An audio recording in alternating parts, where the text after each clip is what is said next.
On a stormy Thanksgiving Eve in 1971, a man in a suit boarded a plane, hijacked it mid-flight, and parachuted into the night with $200,000 in ransom money. He called himself Dan Cooper. The world knows him as D.B. Cooper. He vanished without a trace, leaving behind the only unsolved airline hijacking in history. Who was he? Did he survive? Stay with us to uncover a mystery that still baffles the world.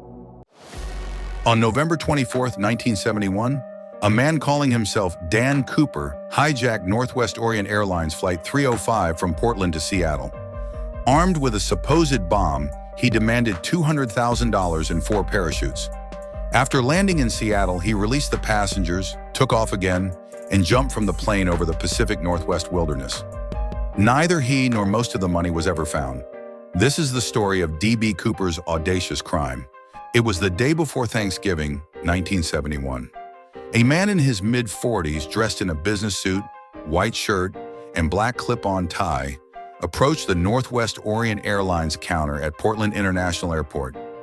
He paid $20 cash for a one-way ticket to Seattle under the name Dan Cooper. Aboard Flight 305, a Boeing 727, he was unremarkable, quiet, sipping a bourbon and soda. But shortly after takeoff, he handed flight attendant Florence Schaffner a note. Thinking it was a flirtatious gesture, she pocketed it. Cooper leaned in and whispered, "Miss, you'd better read that note. I have a bomb." Opening his briefcase, he revealed wires and red sticks resembling dynamite. His demands were precise: $200,000 in $20 bills and 4 parachutes. The plane circled Seattle for hours while authorities scrambled to meet his requests. At 5:39 p.m., the plane landed, and Cooper released all 36 passengers in exchange for the money and parachutes.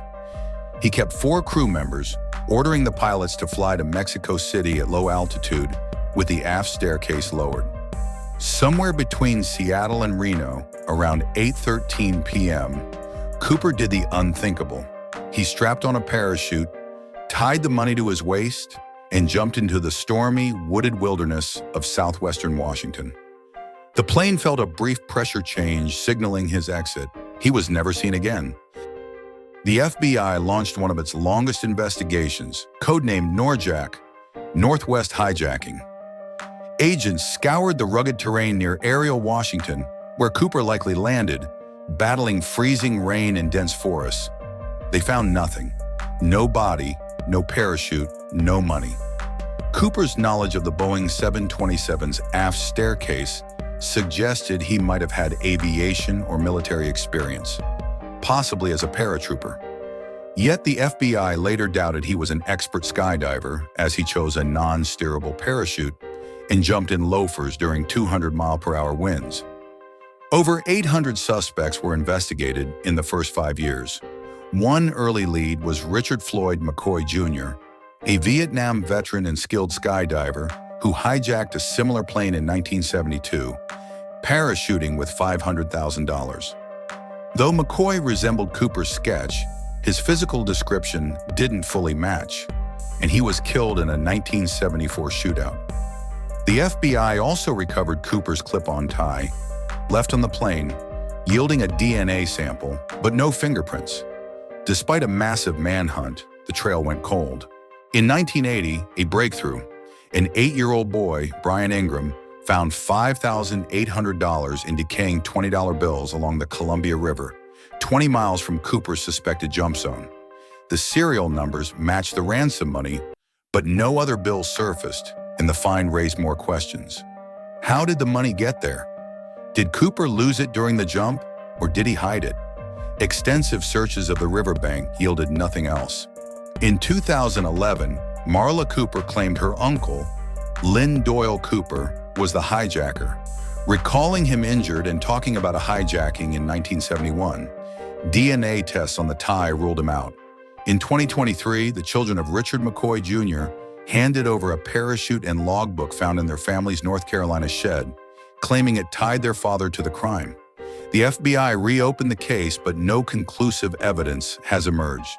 Other suspects, like Robert Rackstraw and Kenneth Christensen, were investigated, but DNA and alibis cleared them. The parachute, the tie's titanium particles, and taunting letters sent to newspapers remain tantalizing but inconclusive clues. D.B. Cooper became a folk hero, a daring outlaw who outsmarted the system. His polite demeanor, no one was harmed, an audacious escape captured the public's imagination. Newspapers dubbed him a modern Robin Hood, and songs, books, and films like The Pursuit of D.B. Cooper immortalized him. The media frenzy exploded with headlines like, "Skyjacker vanishes with $200,000, fueling fascination." Amateur sleuths and CooperCon conventions sprang up, dissecting every detail. Yet the attention had a darker side. The FBI received taunting letters, possibly from Cooper, with cryptic codes, but none were verified. Public obsession turned Cooper into a myth, overshadowing the crew's trauma. His hijacking sparked copycat crimes, prompting the FAA to install Cooper vanes on Boeing 727s to prevent mid-flight stair openings and mandate airport security screenings. The case reshaped aviation, but the man remained a ghost. Who was D.B. Cooper, and did he survive? Theories abound.